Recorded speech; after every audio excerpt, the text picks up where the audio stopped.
기차를 우리가 직접 만들 수 있다고요? 진심으로 그렇게 믿는 나라가 지금도 있을까요? 속도가 전부인 세상에서 느림을 택한 이유가 있다면 믿으시겠어요?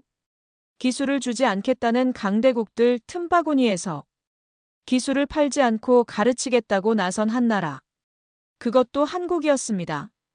그런데 고산지대, 눈보라, 붕괴 직전의 터널. 이야기는 여기서부터 완전히 다른 차원으로 접어듭니다.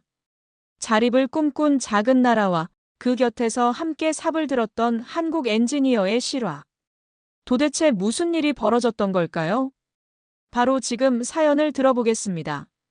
그 전에 잠깐 좋아요와 구독은 큰 힘이 됩니다. 제가 이 사연을 제보하게 된 데에는 한 장의 사진 때문입니다. 한 아이가 눈이 하얗게 쌓인 철길 아래 쪼그리고 앉아 있었습니다. 얼핏 보면 위험한 장난처럼 보였지만 자세히 보니 그 아이는 기차의 하부 구조를 눈으로 따라가며 종이에 무언가를 그리고 있었어요. 기차를 타는 것이 아니라 기차를 알고 싶어하는 아이의 눈빛. 그날 그 장면이 제 모든 것을 바꿔버렸습니다. 안녕하세요. 저는 루이스 아귤라르라고 합니다. 에콰도르 교통부에서 기술국장으로 일하고 있습니다. 어떤 분들은 에콰도르에도 고속철이 있어요? 라고 묻습니다. 그리고 어떤 외국 온라인 커뮤니티에서는 저희 사업 기사가 올라오자마자 이런 댓글이 달렸더군요. 안데스 산맥? 기차보다 라마가 빠를 텐데. 웃기죠. 처음엔 저도 웃었습니다. 하지만 몇 분 뒤엔 입을 다물 수밖에 없었습니다. 왜냐하면 그 댓글이 어쩌면 사실일지도 모른다는 생각이 들었기 때문입니다. 저는 안데스 고산지대의 작은 마을 출신입니다. 어릴 적 학교를 가기 위해 하루 2번 산을 넘었습니다. 기차요? 저희 마을엔 철로조차 없었습니다. 라디오에서 들리는 기관차 소리를 듣고 마음속으로 상상하며 자랐죠. 그랬던 제가 지금은 고속철도 사업의 책임자가 되어 있습니다. 이건 단순한 승진의 이야기가 아닙니다. 나라 전체가 기술적으로 자립할 수 있느냐, 아니면 앞으로도 계속 수입에 의존하는 국가로 남느냐의 갈림길이었습니다. 에콰도르 정부는 지난해 안데스 산맥을 관통하는 고속철도 건설을 발표했습니다. 처음엔 국내외 언론이 다소 회의적인 시선을 보냈습니다. 하지만 입찰 공고가 나가자마자 세계적인 철도 강국들이 뛰어들었습니다. 프랑스의 알스톰, 독일의 지멘스, 일본의 히타치, 그리고 터키, 중국, 심지어 중동의 몇몇 투자 회사까지 각기 화려한 제안을 내놓았습니다. 고속, 고급, 자동화 시스템, 대규모 운송 수익 예상하지만 한 가지 공통점이 있었습니다. 기술은 제공하지 않습니다. 운영은 우리가 하겠다. 시스템은 우리가 관리하겠다. 기차는 임대 형식으로 빌려주겠다. 다시 말해, 우리는 철도를 갖는 것이 아니라 빌려 쓰는 것뿐이었습니다. 그때 어릴 적 친구 에스메랄다가 떠올랐습니다. 그녀는 지금도 고산 마을에서 작은 철도 학교를 운영하고 있습니다. 제가 주말마다 그 학교를 방문했을 때마다 들었던 말이 있죠. 배우고 싶어요. 그런데 아무도 우리에게 가르쳐 주지 않아요. 책상 위엔 오래된 기계 도면과 달아빠진 공구들, 그리고 언제 고장날지 모르는 모형 기차 하나. 그 아이들이 너무 눈부셔서 오히려 더 가슴이 아팠습니다. 정부 예산 보고서를 다시 펼쳤습니다. 그리고 기술 이전 항목에 형광펜을 그었습니다. 이 사업은 단순한 철도 건설이 아닙니다. 우리의 기술 독립 선언입니다. 하지만 이런 제 주장을 듣고 비웃는 이들이 많았습니다. 기술 이전은 시간 낭비입니다. 속도가 경쟁력입니다. 그냥 빠르고 편한 걸 사면 되죠. 그때 한 업체의 제안서가 제 손에 들어왔습니다. 한국의 열차기술 기업 K모티브라는 이름이 적혀 있었고 대표 엔지니어는 사라 김이라는 인물이었죠. 그들이 내건 조건은 이랬습니다. 속도는 약간 느릴 수 있습니다. 하지만 에콰도르 정부와 엔지니어들에게 모든 설계도, 알고리즘, 시뮬레이션 시스템을 이전하며 기술 교육을 함께 진행합니다. 처음엔 저도 믿기 어려웠습니다. 기술을 준다고요? 아무 조건 없이? 사기 아닐까 싶었습니다. 하지만 그 제안서 말미에 쓰인 한 문장이 제 마음을 강하게 흔들었습니다. 우리는 열차를 파는 것이 아니라 함께 달릴 친구를 찾습니다. 그 순간 저는 어릴 적 그 철로 없는 마을을 떠올렸습니다. 그리고 철길 아래서 종이에 그림을 그리던 한 아이를 떠올렸습니다. 그 아이는 언젠가 말했죠. 선생님, 이거 제가 만들 수 있을까요? 그 물음에 지금 이 자리에서 제가 답을 해야 했습니다. 그래, 만들 수 있어. 우리가 함께 배운다면. 그리고 그 대답은 곧 에콰도르를 완전히 다른 길로 이끌게 됩니다. 처음 사라 김이라는 이름을 본 건 단순한 입찰 제안서 때문이었습니다. 하지만 그녀와의 만남은 단순한 업무 절차 이상의 의미를 가지게 되었죠. 어느 날 제가 제안서 검토를 위해 키토의 교통부 회의실에 앉아 있을 때였습니다. 이메일로 날아온 메시지 하나가 제 눈길을 끌었습니다. 첨부 K 모티브 열차 시뮬레이션 코드 예시 및 기술자 공동 연구 제안. 정말 이상한 일이었습니다. 다른 나라 기업은 하나같이 자신들의 시스템을 비공개로 묻고 수출 가격을 부풀리기에 급급했는데 이 K 모티브라는 한국 기업은 사전 시뮬레이션 코드까지 먼저 제공한 겁니다. 기술 이전은커녕 코드조차 숨기기 바쁜 시대의 말입니다. 그제서야 저는 그 제안서를 진지하게 들여다보기 시작했습니다. 그리고 마침내 사라 김이라는 인물과 직접 만나보기로 했습니다. 사라는 키토에서 열린 국제인프라 박람회에 참석 중이었고 저희 교통부와 면담 시간을 잡아주었습니다. 처음 만난 그녀는 아주 소탈한 사람이었습니다. 무슨 글로벌 기업의 엔지니어라기보단 대학 캠퍼스의 연구소에서 막 걸어 나온 듯한 차림새였죠. 하지만 눈빛은 단단했습니다. 말도 조심스럽고 정확했으며 무엇보다 진심이 느껴졌습니다. 그녀는 첫 마디부터 이렇게 말했습니다. 에콰도르의 산은 히말라야보다 더 예측 불가능합니다. 그래서 속도보다 중요한 건 적응력입니다. 그 말에 저는 고개를 끄덕일 수밖에 없었습니다. 속도요? 이미 많은 제안서에서 자랑했습니다. 시속 350km의 프랑스 열차, 자동 무인 시스템의 일본형 모델, 블루투스 기반의 중국형 신호체계까지. 하지만 이 고산지대에선 그 어떤 빠른 열차도 멈춰서는 순간 의미를 잃습니다. 왜냐하면 멈췄을 때 고칠 수 있어야 하니까요. 그리고 그 고치는 기술이 우리 손에 있어야 하니까요. 그래서 우리는 모든 기술 문서를 공유할 겁니다. 알고리즘부터 회로 설계까지 에콰도르 기술자들과 공동으로 검토하고 수정합니다. 그녀는 그렇게 단언했습니다. 그리고 이어지는 말이 더 충격적이었습니다. 처음에는 한국도 그랬어요. 남의 기술을 쓰는 나라였죠. 하지만 우리가 스스로 고치고 스스로 운전하면서 진짜 강해졌습니다. 그녀의 말에 저는 속으로 부끄러움을 느꼈습니다. 왜냐하면 우리 정부 내부조차도 그런 믿음을 잃어버린 사람이 많았기 때문입니다. 하지만 쉽진 않았습니다. 정부는 속도와 경제성에서 가장 높은 점수를 받은 프랑스 알스톰의 제안을 지지하고 있었습니다. 총리실에서도 이렇게 말했죠.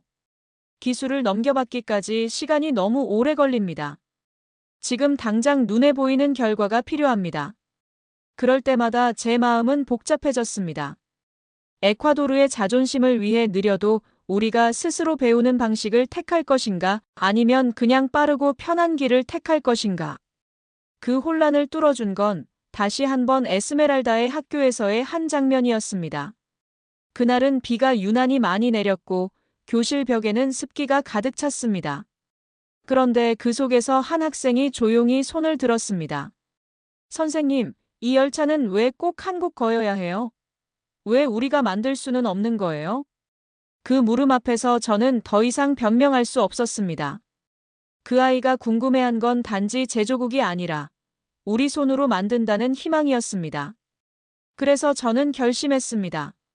사라 김과 K 모티브 팀을 다시 불러서 기술 협약을 정식으로 추진하기 시작했습니다. 물론 아직은 많은 이들이 회의적이었습니다. 기술 이전이라는 건 단순한 문서 전달이 아닙니다. 수많은 시행착오와 교육, 반복, 그리고 실수를 견딜 수 있는 시간이 필요하죠. 하지만 사라는 말했습니다. 그 실수를 함께 견딜게요. 그리고 결국 함께 달릴 수 있게 될 거예요. 그녀의 그 말이 제게 결심을 확신으로 바꾸게 해주었습니다. 그리고 곧 우리는 진짜 시험을 마주하게 됩니다. 철로가 깔리기 시작했고 첫 번째 위기가 찾아오기 전까지 그 누구도 이 선택이 옳았는지 알 수 없었습니다. 솔직히 말씀드리면 저도 처음엔 두려웠습니다. 기술 이전이요? 말은 멋있게 들리지만 실제로는 수많은 시행착오와 실패의 기록을 받아들일 각오가 필요한 일이었습니다. 그 누구도 실패를 좋아하지 않죠. 하지만 배우기 위해서는 실패가 대가가 아니라 자산이어야 했습니다. K-모티브의 한국 기술진들이 에콰도르에 도착한 날, 저는 공항에서 그들을 직접 맞이했습니다. 그 중에는 사라 김도 있었습니다. 그녀는 첫날부터 말했습니다. 현장에서부터 함께하겠습니다. 회의실보다 현장이 먼저입니다. 그리고 실제로 그녀는 첫 삽이 들어가는 그 순간부터 기술자들과 함께 땅을 밟았고 손에 흙을 묻혔습니다. 처음엔 분위기가 좋았습니다. 에콰도르 기술자들도 한국 기술자들의 태도에 감동을 받았죠. 우릴 믿어주네요. 진짜로 가르쳐주네요. 라는 반응이 나왔습니다. 하지만 순탄했던 건 딱 거기까지였습니다. 시공 3개월 차, 첫 번째 터널 구간에서 문제가 발생했습니다. 설계도대로 굴착을 진행하던 중 안데스 특유의 지층 구조 때문에 터널 벽이 붕괴될 위험이 생긴 겁니다. 긴급 회의가 열렸습니다. 프랑스 알스톰 측의 라몬 피에드라가 기세등등하게 말했습니다. 역시 경험 부족이죠.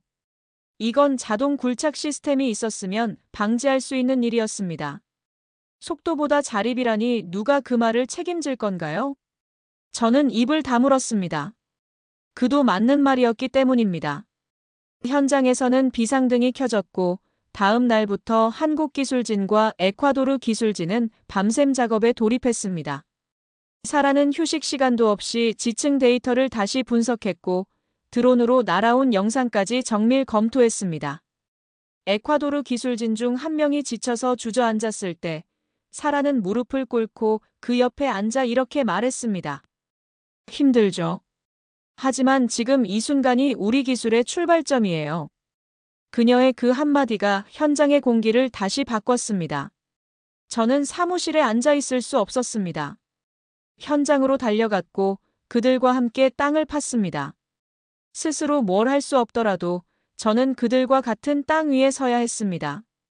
그렇게 4일 밤낮이 지나고 드디어 새로운 굴착 경로와 보강 시스템이 완성됐습니다. 그리고 붕괴 위험 구간을 무사히 통과했습니다. 그날 사라 김은 말없이 흙 묻은 손을 제게 내밀었습니다. 저는 두 손으로 그 손을 잡았고 그렇게 말했습니다. 우리는 속도를 잃었지만 기술을 얻었습니다.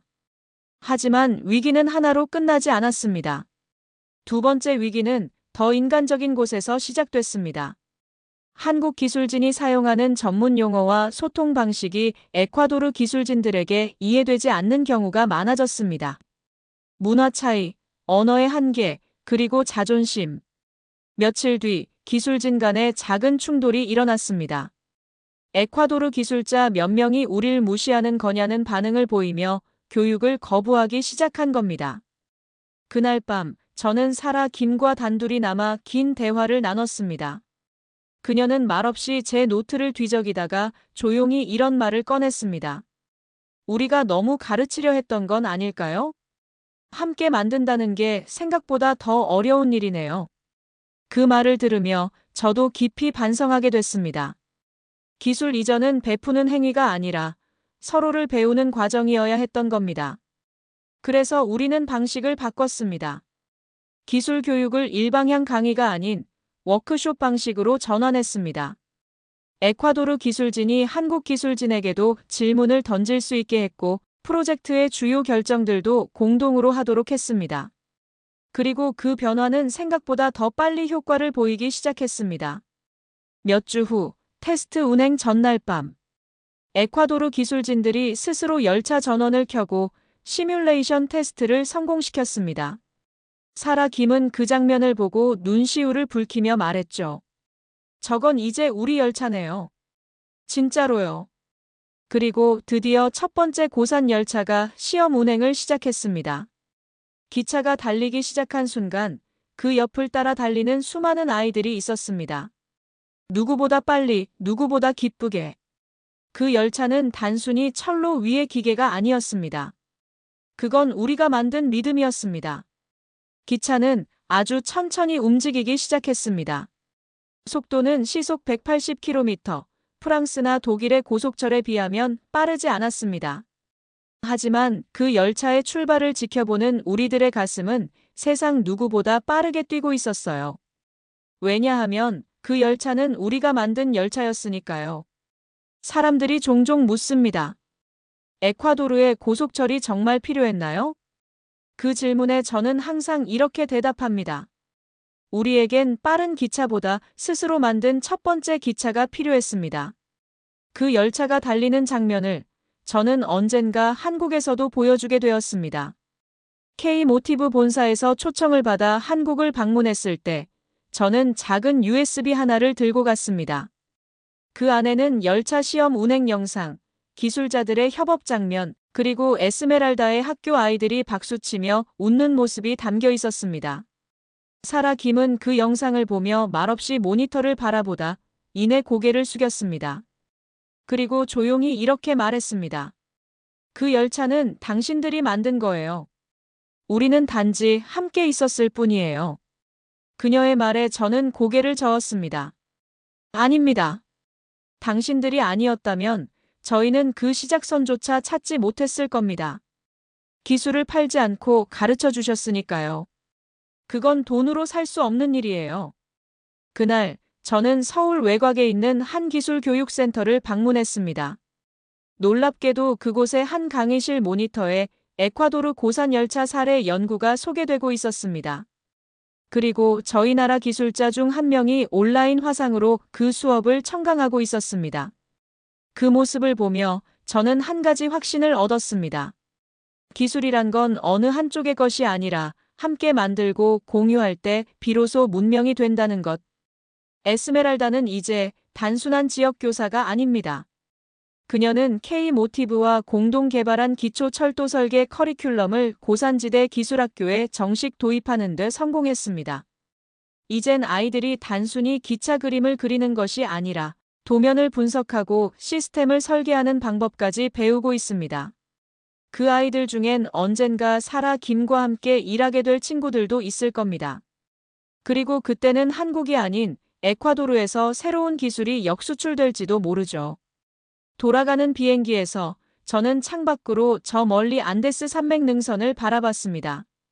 그리고 그 능선을 가로지르는 철길 위를 달리고 있을 그 열차를 상상했습니다. 그 열차는 단지 교통수단이 아닙니다. 그건 우리가 더 이상 누군가를 따라가지 않고 나란히 걷기 시작한 발걸음입니다. 저는 이제 다시 예전처럼 돌아갈 수 없습니다. 그전에는 속도가 모든 것이라고 믿었습니다. 하지만 이제는 압니다. 속도보다 중요한 건 스스로 걸을 수 있는 힘입니다. 지금도 고산지대의 그 기차는 느리지만 묵직하게 달리고 있습니다. 그리고 저는 그 속도를 누구보다 자랑스럽게 생각합니다. 한국은 저희에게 단순히 기술을 제공한 나라가 아닙니다. 함께 걸어준 나라입니다. 진짜 파트너십이란 화려한 기능이 아니라 함께 성장한 기억에서 나옵니다. 그렇게 에콰도르의 열차는 오늘도 미래를 향해 달려가고 있습니다. 함께 걸은 그 길을 기억하며 이 이야기가 마음에 와닿았다면 좋아요와 구독, 그리고 여러분의 이야기도 제보해주세요. 당신의 사연이 또 다른 희망의 레일이 될 수 있습니다.